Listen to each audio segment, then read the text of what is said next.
What's going on, everybody? Welcome back to another edition of Just Talking.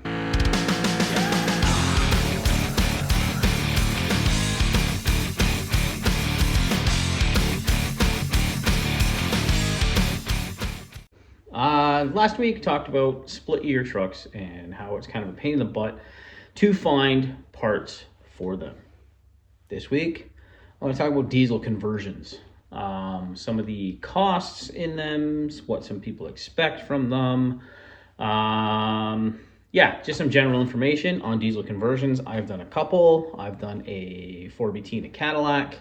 I've done an LMM Duramax in my Yukon, and now I'm pricing out another one for a customer just to get them a rough idea of what all is entailed. First thing, cost. Now, the cost on doing a diesel conversion is not cheap. There's all kinds of things to factor in. There's adapter plates, there's adapter flywheels. If you're going to like a Cummins in a Ford, then you have to adapt the 5R110 or 4R100, whatever you have, to that Cummins. So there's an adapter plate for that. There's adapter motor mounts. There's adapter bell housing plates. A TAC adapter has to be ran so you can convert the Cummins TAC signal into something the Ford speedometer will read, something the Ford TAC will read, so your display will work. So there's adapters and everything you have to buy. They can be pretty pricey because there's only like 2 companies that make them, and they are all made out of billet parts, and those 2 companies know that they are the only companies who make them, so they charge accordingly. So that's the first thing. Second thing, if you're going from a gas to a diesel, you're going to have to find an intercooler, a different radiator, mock up your rad hoses and make new ones. Intercooler hoses, you're gonna have to make charge pipes. You're gonna have to route the exhaust differently. You're gonna have to do all kinds of stuff. The one conversion I did, I would have done a total different route with it. The engine that was put in was underpowered for the size of the vehicle. The transmission was a different transmission than normal for that vehicle because it was a higher model with a bigger engine in it, so it had a different transmission from factory instead of the normal one where everything is super easy to do. This one had a lot more trouble with all the electronics on it. It had to get tuned separately instead of just getting the tuner that is what you normally get from, I think it's a company called PCS. They make a lot of the modules. It had to have each individual shift point tuned. It was just a lot more work than if it was a lower tier vehicle, and the engine that was put in it was too small, and that vehicle was sluggish and underpowered in my opinion.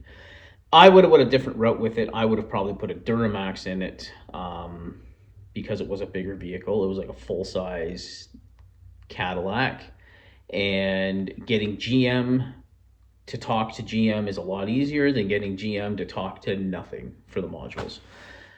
So that being said, the easiest conversion I have done has been my Yukon. So I have a 2007 GMC Yukon XL, so it's the extra long model. So it seats 8 people. So it is a bigger vehicle, and I put an engine, transmission, and transfer case out of a 2009 Duramax in it. Easiest conversion. I had to make custom engine mounts. I had to do a tranny cross member that was different. I did a fast fuel system on it, and I had to find the front rad stack. Other than that, a lot of stuff just plugged in, and there was only about 2 connectors, one for the fuel sending unit to get my fuel gauge to work that I had to repin. Another one I think was under the fuse block.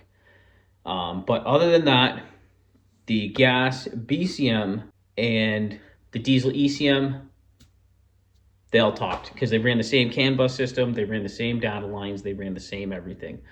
So this conversion was a lot easier because I had GM products talking to GM products, not GM products talking to nothing and having to have a module in there to make everything work. So on my Duramax, my cruise control works.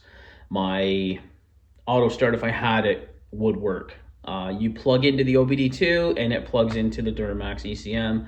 You can go into the BCM. It talks to the BCM in the Yukon portion of it. Everything works, and it works so nice. I put a fast fuel system on it to supply fuel for it.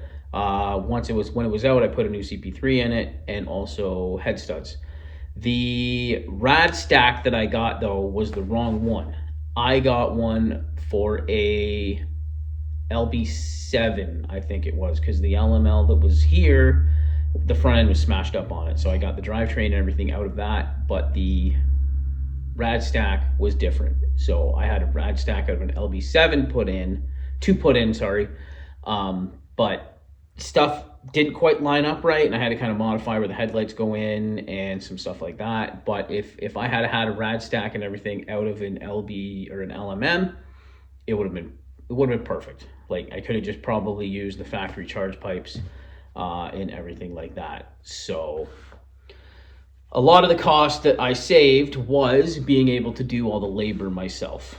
Parts are expensive, but a lot of the labor doing some conversions can also be quite expensive. It takes time to figure out where the wires go, where this plug has to go, how this has to talk to this, how this signal works for this. This engine may have had a 3-wire sensor or a 3-wire plug.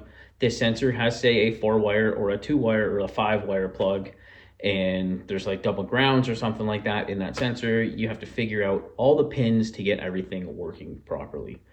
That's where the GM to GM was nice. Dodge to Dodge, I assume, would probably be roughly the same, but I'm more familiar with the GM conversions, so that's what I'm talking about today. So yeah, there are unexpected costs as well when you're doing a diesel conversion. There's just little things that add up, and those little things tend to add up quite a bit. Like, say your AC compressor on your donor doesn't work. That's not quite a little thing. That's a pretty expensive part. But like just making little brackets to hold stuff, different pigtails, you have to connect them, routing lines, routing wiring harnesses, getting everything like tucked up inside to look nice, finding boots that are going to work with everything, fabricating charge pipes. Like there's a lot that needs to go into it. This one that I'm looking at right now, I priced out a Cummins to go in it. He had an 07 F350 single rear wheel, and he wanted 500 horse Cummins put in it, and that truck had the 5.4 in it. For that conversion, I had to find a different transmission because the 5R110 that's behind the 5.4 has a different clutch pack in some of the clutches, and also a different carrier. It's a lighter carrier because it's not dealing with the torque of the 6-liter that would be in it originally. If that truck had I believe, the 6.2 in it, it would have a better transmission because that 6.2 puts out a lot more power than the 5.4, so they put the better transmission in the 6.2 model. So for that one, to get 500 horse reliably out of the engine, I'd price out ARP studs, a turbo, injectors, all kinds of stuff for that. So the price was a little bit more on that, and also all the adapter plates. So the flex plate adapter, the bell housing adapter, fan shroud, even like engine mounts, a whole bunch of stuff. So after I sent the quote out for that, we were talking about maybe doing a 6-liter in it. And there, it knocked down the price a fair amount. But I will not put a stock 6-liter in something. There's still costs to doing that engine to get the 450 to 500 horse reliably out of it. So I'd priced out injectors, ARP studs, a new set of O-ringed heads, a turbocharger. Luckily, he had a truck to be a donor for all these base parts.